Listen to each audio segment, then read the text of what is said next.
ஒரு 8 மாடு பெங்களூர் போகுதுங்க. ஒரே கஸ்டமர் 8 மாடு. ஒரே கஸ்டமர் 8 மாடு. நம்ம பட்டேல் அண்ணன் சொல்லிட்டு நம்மளுக்கு ரொம்ப க்ளோஸ். அண்ணா வாங்க, வெல்கம்ண்ணா. வாங்க ப்ரோ. அண்ணா தான் எடுத்திருக்காருண்ணா.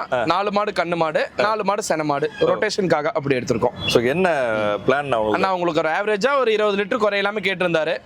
ஒரு ஆவரேஜா எல்லாமே HFல நீங்க எடுத்து கொடுத்துருக்காங்கண்ணா.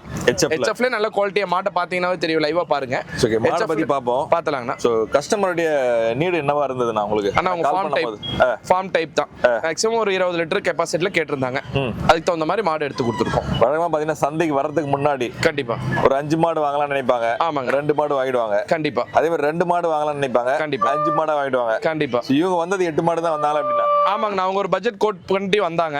அந்த பட்ஜெட்லயே இன்னைக்கு எடுத்து கொடுத்துருக்கோம்னு வச்சுக்கோங்க. ஒரு பட்ஜெட் ஃபிக்ஸ் பண்ணிட்டாங்க. ஆமாங்க. அதுக்குள்ள எவ்வளவு மாடு வருதோ எடுத்துக்கலாம் ஃபிக்ஸ் பண்ணதாங்க.